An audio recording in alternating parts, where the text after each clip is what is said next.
los Estados Unidos. Estamos viviendo en Peña por 2 meses. Sí.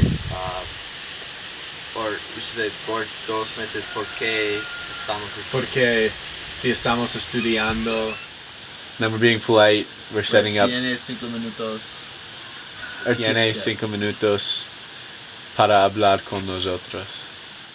As economics majors, Chris and I were really interested in how do the person living under $1 a day manage their money. And to really understand that, we felt that we needed a very in-depth look at the financial lives of the poor.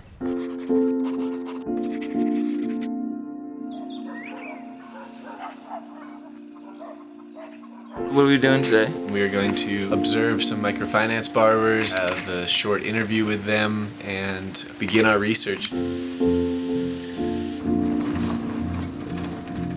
Había tiempos muy difíciles por su familia cuando eras joven y puedes describirlos. ¿Y cuántos meses cada año no tienen trabajo? Y en total, ¿cuántos préstamos ha recibido?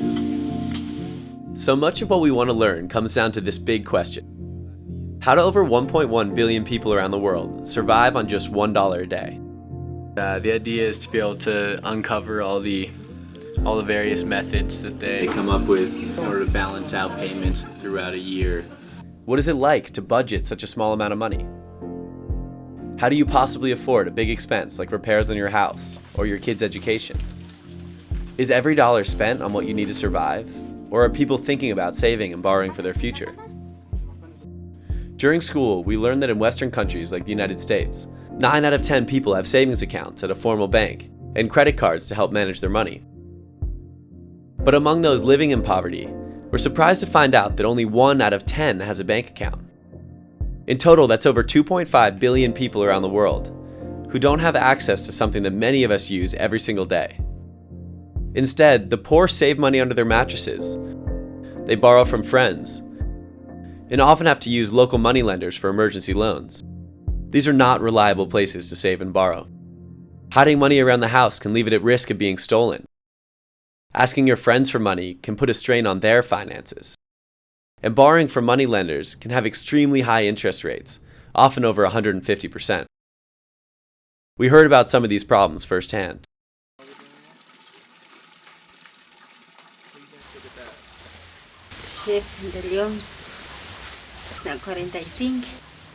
Yonata told us how she had set aside money for repairs to their house and their kids' education, but someone had stolen it.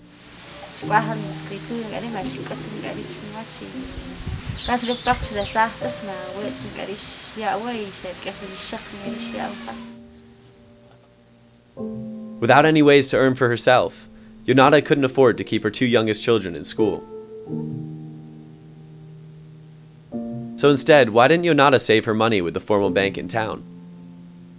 For Yonata, the truck ride to town is expensive, and there's no bank or ATM close to Peña Blanca. Even after getting to the bank, Yonata couldn't complete the paperwork to open an account, since her Spanish reading and writing skills are really low.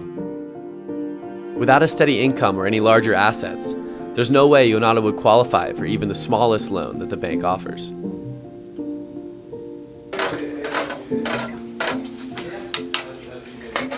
If Yonata can't find work herself, who will provide for her family now?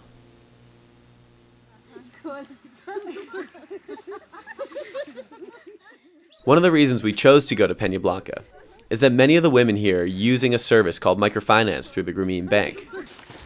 Headed to our first borrower meeting, and we can see kind of what the impacts of some of microfinance loans has been on some other women in the community. Sorry, I'm breathing a little heavily. Walking up the hill. Every 2 weeks, a representative from Grameen travels all the way out to Peña Blanca to meet with Yonata and her neighbors.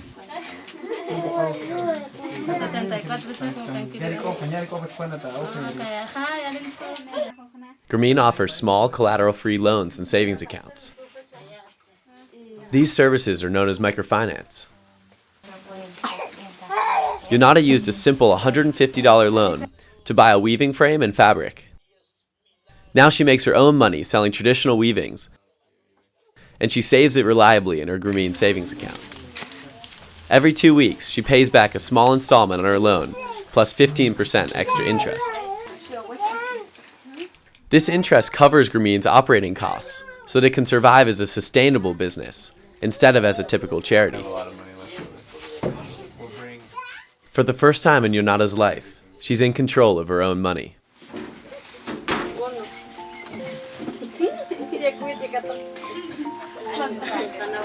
It was so huge to see the potential for what even the simple access to credit can do in the lives of our neighbors, of our close friends.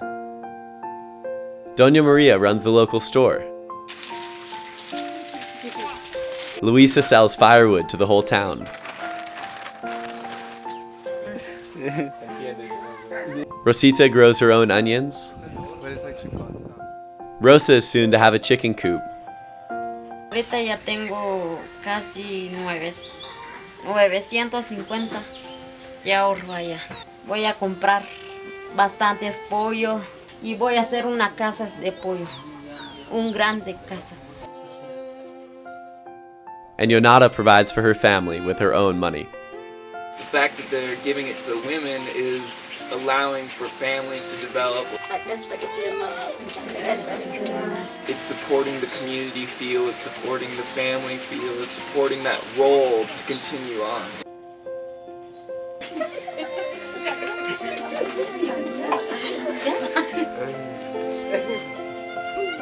Is that